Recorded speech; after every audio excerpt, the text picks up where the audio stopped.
I'm wrong, something like that, the world's 220 wealthiest people, who would easily fit in this room, as I understand it, if they gave just 4% of their worldly belongings, their wealth if you like, they could feed, house and provide medical care for the population of the entire world for a year. Which basically says, taking a little bit further, for a quarter of a century, just 200 people, in other words, and people that could fit in this room, could provide all that stuff for the entire world's population for a quarter of a century. So,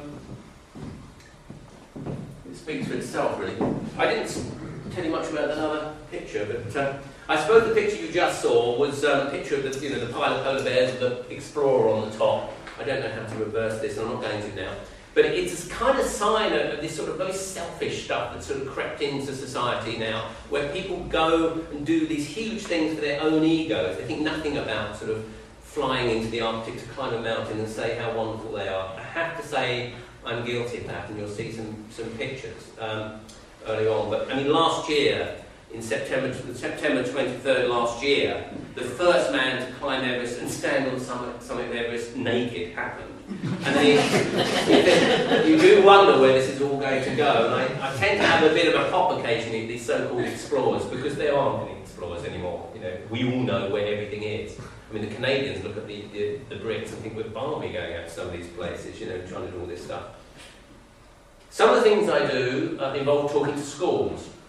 And I often talk to primary schools, and I talk to them about the Arctic and so on and so forth. And one of the pictures I show them is this, and I say, put your hand up if you can tell me what this is. And it rather stays like that. No one puts their hand up. Now, when I was a little boy, too long ago now unfortunately, but I remember having my little jam jar with a bit of string on it, and I remember wandering down to ponds and over streams, and I knew what this was, as indeed did every single other child in my school. They all knew what it was. It's another example, I think. It tells you two things. It tells you that here is a small animal that is actually threatened, a threatened species, and it also tells you that we don't really, or young people don't engage with the environment in the way that perhaps they used to, and I think that's quite sad.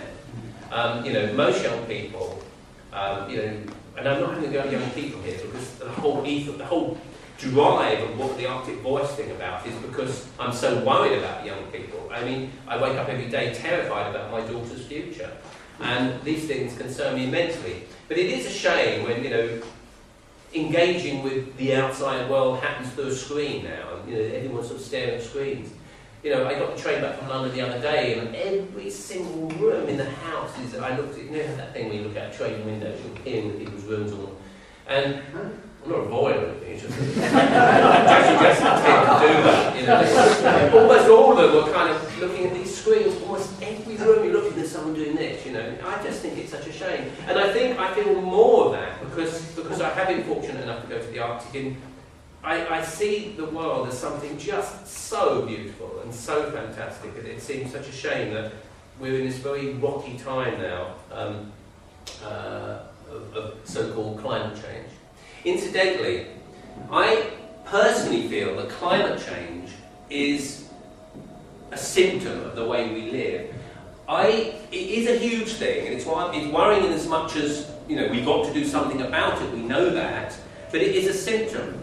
And I think all these things that you tend to hear about, like, for example, transition towns, or, these little drives here and there to sort of tinker at the edges of it all and try and make it a bit better. Whereas I think we should have had low energy bulbs bloody years ago.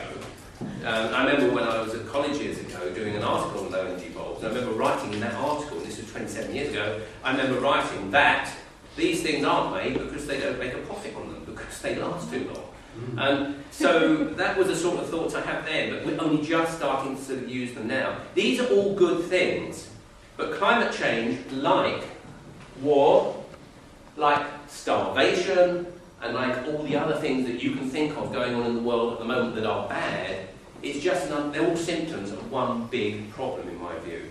And I spoke to some people last night, and I was talking to them about this, and I said, if you don't believe that, then take, for example, Oxfam. Greenham Common. I remember the ladies at Greenham Common. I remember all that happening. CMD, Make Poverty History. Good old Bob Geldof with that. Has any of that worked? And the answer is no. People are more poor now than ever. And that, if anyone tells you India and China, well, they're not actually getting better off, that's not true at all. The poor are getting poorer. Not only are they getting poorer, they're having their whole livelihood wrecked by their rivers running with toxins as all these new power stations are being built. So, although climate change is very, very serious and it's part of all this stuff I'm doing, it's, I believe, a symptom. Now, one thing I tended to do was have a pop at Sevenoaks Housewives, because they all, for some odd reason, seem to want to drive big black vehicles like this. And where I work with the trees, it's in that area in Kent. And I have to say, this is not a mock-up picture. In fact, it wasn't. All my camera only took that many. There were actually more of these things. And this is a private school. I think there's private schools particularly. But this is a private school in Sevenoaks, and all these mums are coming in, sweeping in with their tiny sprog in the back, and their swept back hair and sunglasses up on their heads, and they really think they're it. And I used to really kind of have a go at them, and it was a bit mean really, because actually, I suppose really they're fed the same myth as all of us. They're made to feel, through no choice of their own, quite frankly, that they've arrived when they've got one of these vehicles. And they really do feel that. You can tell. They look down on you as they drive by. So I'm less harsh on them now, to be honest. But I better move on with that. I used to put this in when I was sort of in a different sort of area. I do think, of course, it's wrong to fly, but of course, flying is being sold to us as the best form of transport all the time. It's an absolute nonsense. Anyone that tells you flying is not bad, it is bad. It's where it puts the stuff into the atmosphere. Some people might say it will only produce sort of 15% of the carbon emissions. Well, maybe it does, but it produces a lot of other stuff as well, and it's where it happens. And it is an increasing thing. The government, as you know, by the new Heathrow terminal, are encouraging it. They're not saying we shouldn't fly. You try and get the train to Glasgow, it probably cost you about 250 quid. You can fly there for £5. So, who's going to do it? It's madness. It's absolute madness. But the other thing, of course, about going long distance, I've travelled to the Arctic on now on a few occasions, and actually, if you arrive by boat it's a much better way of arriving somewhere, quite frankly. A plane's actually become a really horrible way of travelling, in my view. Children. I think that our children face a really, really worrying future. But I do think it's immoral to shove the responsibility onto them, quite frankly. I'm worried because, I come back to this we thing again. If we think that world governments care about children, I don't believe they do.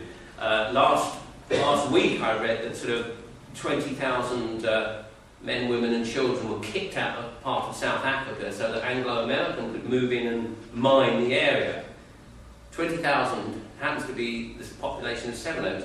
And I do wonder whether if the population of Sevenoaks was kicked out so that a mining operation would go on, what might happen. The fact is those people are poor and unimportant. That's why, they can get kicked out of their homesteads. It's pretty grim, really.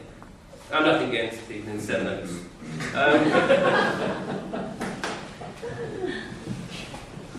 These are some children at a school in Kent, and this was a little launch we had about the Arctic Voice project.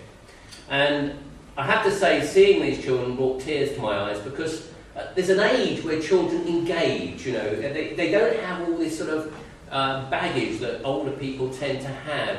And I had a lump in my throat, in all honesty, because they were just so interested in what was going on. They want things to be better.